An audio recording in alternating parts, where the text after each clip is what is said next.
Hello दोस्तों, नमस्कार, सलाम, सत श्री अकाल। मेरा नाम है संजय राजौरा और एक बार फिर लेके आ गया हूँ आपके सामने भारत एक मौज। बहुत कुछ हुआ है, लेकिन उनमें से कुछ चीज़ें मैंने चूज करी हैं और आपके सामने उनके बारे में बात करते हैं और आपको रूबरू कराते हैं इस बार की मौजों से।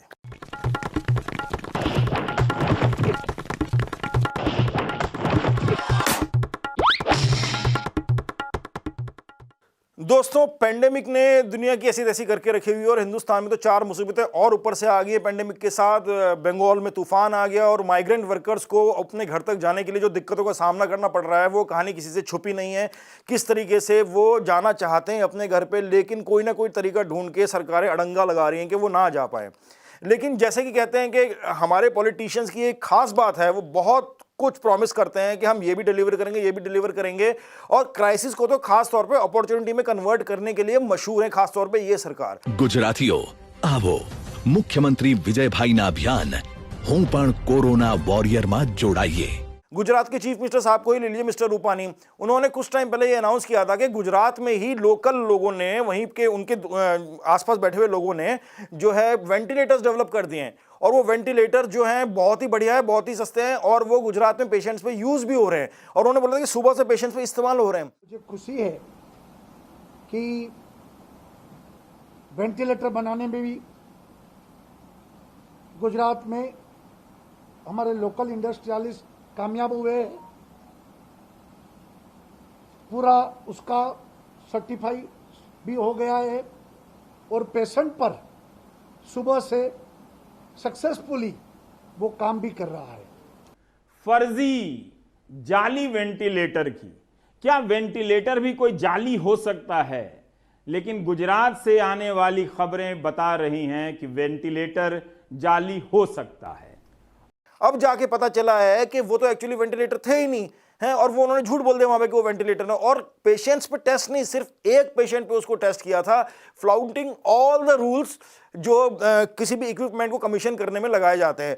तो फिर जैसे कि हम अच्छे दिन का वेट कर रहे हैं, वैसे ही वेंटिलेटर का भी वेट कर रहे हैं। जैसे हम नौकरियों का वेट कर रहे हैं, वैसे हम वेंटिलेटर का भी वेट कर रहे हैं। लेकिन इस कहानी से हमें, मुझे नोएडा की वो कहानी याद आ गई। Again an example of how we convert a crisis into an opportunity. जैसे ही पेंडेमिक फूटा, लोगों को हैंड सैनिटाइजर की कीमत समझ में आई और नोएडा में किसी एंटरप्रेन्योर ने क्या किया, नकली हैंड सैनिटाइजर बनाने की एक फैक्ट्री लगा दी। इस बात में और वेंटिलेटर वाली कहानी में कोई फर्क नजर नहीं आता है। जैसी प्रजा वैसे नेता। When 800 trains have been brought into UP and when 2 lakh people on an average are being brought into UP every day, the Vadras have embarrassed themselves over their bus flop show. Congress party ने कोशिश करी कि कुछ buses arrange करी जाएं और migrant workers को UP से ट्रांसपोर्ट करा जाए, तो यूपी सरकार ने अड़ंगा लगा दिया कि नहीं भी, हम तो बसें नहीं जाने देंगे। I firmly believe that Indian National Congress is no more national. It is Indian Troll Congress. We should call it so. आप बसों के सारे डॉक्यूमेंट्स दो, ये दो, वो दो, इतना सारा क्राइसिस होके पड़ा हुआ है, लेकिन फिर भी ये वन अपमैनशिप में लगे हुए हैं। कांग्रेस ने सारे जो चीजें दी, डॉक्यूमेंट देने के बाद उनको पता चला, यूपी गवर्नमेंट ने बोला, फटाफट चेक करने के बाद उन्हें पता लग गया कि इनमें तो सिर्फ 879 बसेज ही हैं। और लोग नाराज हो गए कि कांग्रेस पार्टी ने प्रॉमिस तो 1000 बसें करी थी, 879 क्यों दी हैं? जैसे कि कांग्रेस पार्टी गवर्नमेंट में हो, पावर में हो। भाई वो 879 लेके आए, उसी में लोगों को भेज दो यार, कुछ तो भला होगा लोगों का। तुम्हारी तो सरकार तो मना कर रही है करने के लिए यार। और आप इस बात पे, आप बीजेपी के सपोर्टर्स इस बात पे कह रहे हैं कि प्रॉमिस तो 1000 किया था, दी 879 है। भैया प्रॉमिस तो 15 लाख भी हुए तो मिला तो एक भी नहीं। Don't be an anti-national. Don't be an anti-national. Don't be an anti-national. दोस्तों, आज के हिंदुस्तान की शक्ल सूरत कैसी होगी, इस घटना से बेहतर कुछ नहीं बता सकता। कुछ महीने पहले मध्य प्रदेश पुलिस ने मूड में आके एक वकील साहब को कूट दिया। मेरे साथ मारपीट की घटना इसलिए हुई कि ये पुलिस अधिकारी मुझे बताते हैं कि वकील साहब आपकी दाढ़ी बड़ी थी इसलिए आपको मार दिया। असल में वो आपको मुसलमान समझ रहे थे। वकील साहब ने कंप्लेन कर दी। अब पुलिस वाले उनसे माफी मांग रहे हैं और बोल रहे हैं कि भाई हमने गलती से कूटा। पुलिस वालों की गलती क्या थी? क्योंकि वकील साहब की एक दाढ़ी थी, पुलिस वालों ने सोचा कि ये मुसलमान है और जिस पुलिस वाले ने इनको पीटा है वो बहुत ही कट्टर हिंदू है। जब भी किसी मसले में किसी मुसलमान को पकड़ता है उसकी जम के पिलाई करता है। समझ गए जी, गड़बड़ तो क्या आप कह रहे हो मुसलमान समझ के मार दिया मुझे? हाँ, वो घटना हुई क्योंकि वो हाँ, दाढ़ी तो मेरी कब से बड़ी है, कभी कटी नहीं है। वो इस कारण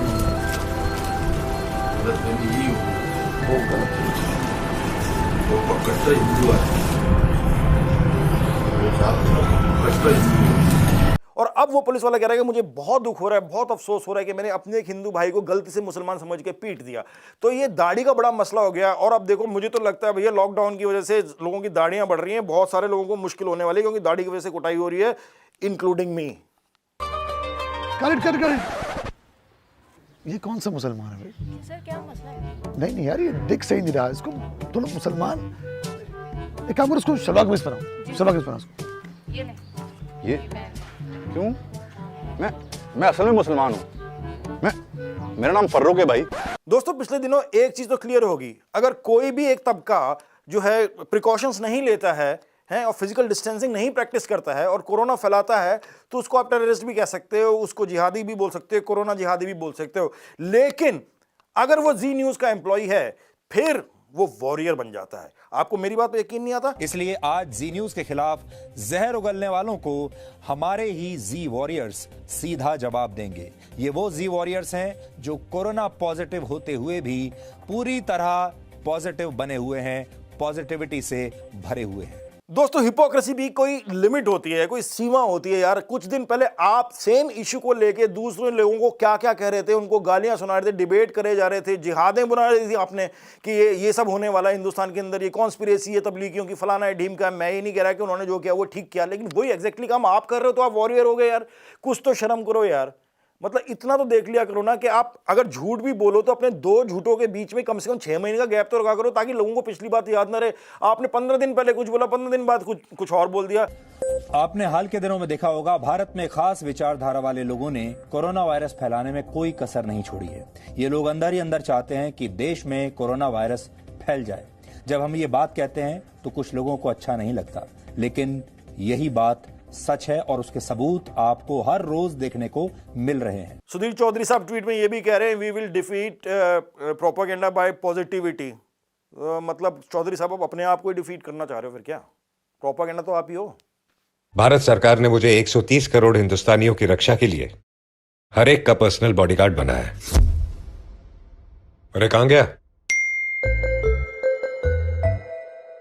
टेंशन मत लीजिए सर, हर वक्त आपके फोन में एक ऐप बनकर रहूंगा।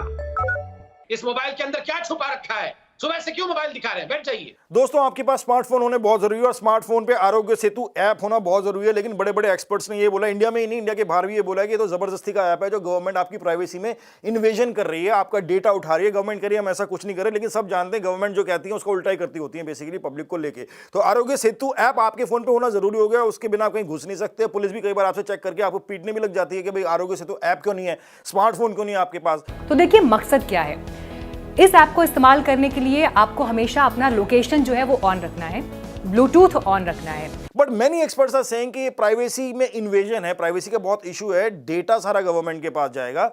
And lot of Indians are not concerned at all. They are saying Aarogya Setu app बहुत अच्छा है, इससे मेरा बड़ा फायदा हुआ है, वो डाउनलोड करे ही जा रहे हैं। देन आई रियलाइज कि इनको प्राइवेसी की क्या प्रॉब्लम है। जो कंट्री में आज तक जॉइंट फैमिली कल्चर को हम साथ साथ हैं टाइप फिल्मों के साथ सेलिब्रेट करा जाता है, वहां पे प्राइवेसी क्या है? यहाँ तो सब घर में सारे रिश्तेदार और सारी जॉइंट फैमिली एक सीसीटीवी कैमरा मुफ्त का है ही। हमें प्राइवेसी की क्या प्रॉब्लम है? We are not used to privacy. ये तो वेस्ट का कॉन्सेप्ट है प्राइवेसी वाइवेसी, हमारे यहाँ सब कुछ नहीं होता ना। नो प्राइवेसी, दरवाजा खोल के रखो। संयुक्त परिवार तब तक टिका रहेगा जब तक व्यक्ति के हृदय में उदारता और सहिष्णुता जैसे गुण हो।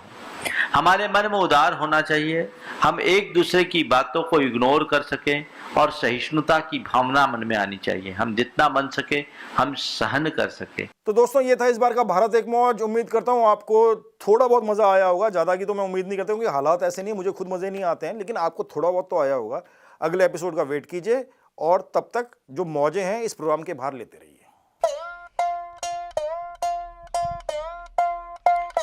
जनता ऊंच नीच के पापड़े में लड़ते पड़ते गोल, फिर भी बाज न आए बंदर बाट के झोल।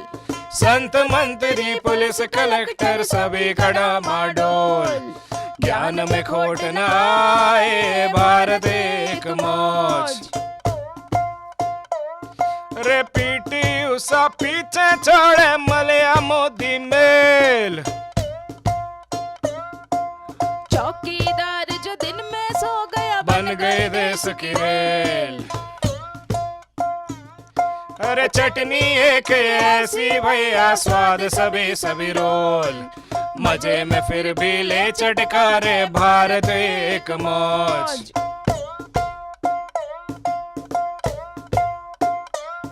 अरे चड्डी गई खजूर पे और मौसम हो गया है सोस, महाभारत के काल में हो गई इंटरनेट की खोज, पहलू कासिम रकबर मांगे जान की भिक्षा रोज, अरे काठ के उल्लू बन गए राजा, भारत एक मौज।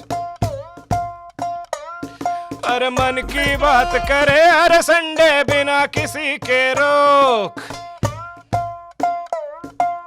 आम नागरिक कुछ भी बोले, लो आ गई जन कीड़ों की फौज। अब देश में पढ़ना लिखना हो गया टैक्स पेयर पे बोझ, पर कावड़ियों पे फूल की चादर, भारत एक मौज, अरे भारत एक मौज, अरे भारत एक मौज, अरे भारत एक मौज, अरे भारत एक मौज। अरे